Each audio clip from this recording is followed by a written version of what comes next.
প্রতি বর্ষা মৌসুমেই দুর্ভোগ পোহাতে হয় যশোর পৌরবাসীর। অভিযোগ, বেহাল ড্রেনেজ ব্যবস্থার কারণে সামান্য বৃষ্টিতেই তলিয়ে যায় শহরের গুরুত্বপূর্ণ রাস্তাঘাট। জলাবদ্ধতা নিরসনে পৌরসভায় একের পর এক প্রকল্প হাতে নিলেও মিলছে না স্থায়ী সমাধান।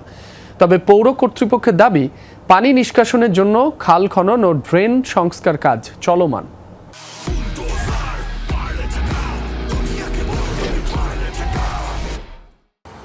সামান্য বৃষ্টিতেই জলাবদ্ধতায় স্থবির হয়ে পড়ে জনজীবন। হাঁটু সমান পানিতে চলাচলে চরম দুর্ভোগে পড়তে হয় এলাকার বাসিন্দাদের। বছরের পর বছর একই সমস্যার পুনরাবৃত্তি হলেও মিলছে না স্থায়ী সমাধান।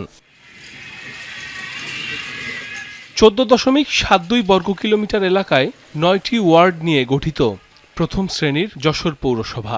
জনসংখ্যা 4,47,914 জন। বাসিন্দাদের অভিযোগ, অপরিকল্পিত নগরায়নের কারণে প্রতি বর্ষা মৌসুমেই দুর্ভোগ পোহাতে হয় তাদের। বেহাল ড্রেনেজ ব্যবস্থার কারণে সামান্য বৃষ্টিতেই তলিয়ে যায় শহরের টিবি ক্লিনিক মোড়, শঙ্করপুর সহ বেশ কয়েকটি এলাকা। পানি ঢুকে পড়ে বাসাবাড়ি ও ব্যবসা প্রতিষ্ঠানেও। রাস্তাঘাট করেছে আরো বেশি খারাপ অবস্থা।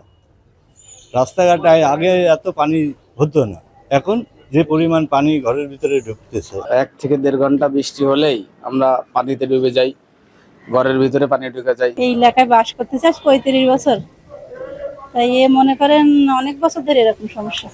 বাসিন্দাদের ভোগান্তি নিরসনে বছর 5 আগে পৌর এলাকার পানি নিষ্কাশনের জন্য প্রায় 100 কোটি টাকা ব্যয়ে ড্রেনেজ ব্যবস্থা নির্মাণ করা হয়, যার অর্থায়ন করে বিশ্বব্যাংক। পরবর্তীতে গত 2 বছরে 247 কিলোমিটার ড্রেনের বেশিরভাগ অংশ সংস্কারের জন্য খরচ করা হয় 3,60,00,000 টাকা। তবে তাতেও বর্ষা মৌসুমে জলাবদ্ধতা থেকে মুক্তি মিলছে না স্থানীয়দের।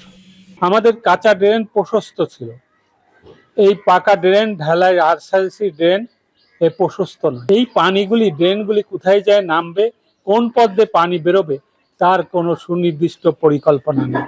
পৌর কর্তৃপক্ষ বলছে, জলাবদ্ধতা নিরসনে খাল খনন ও ড্রেন সংস্কারের কাজ চলমান রয়েছে। আমাদের এই কাজ যেন বৃথা না যায়, এর জন্য আমরা আমাদের সারাউন্ডের বাইরে যেসব অথরিটি আছে সেই সকল অথরিটির সাথে আমরা কথা বলবো, সেই সকল সংস্থার সাথে কথা বলে এটা কিভাবে সমাধান করা যায় সমাধানের চেষ্টা করবো আমরা। নাগরিকদের দুর্ভোগ কমাতে ড্রেনেজ ব্যবস্থার উন্নয়ন এবং দীর্ঘমেয়াদী পরিকল্পনার মাধ্যমে স্থায়ী সমাধান চান পৌরবাসী। সাইফ আহমেদ, যমুনা নিউজ।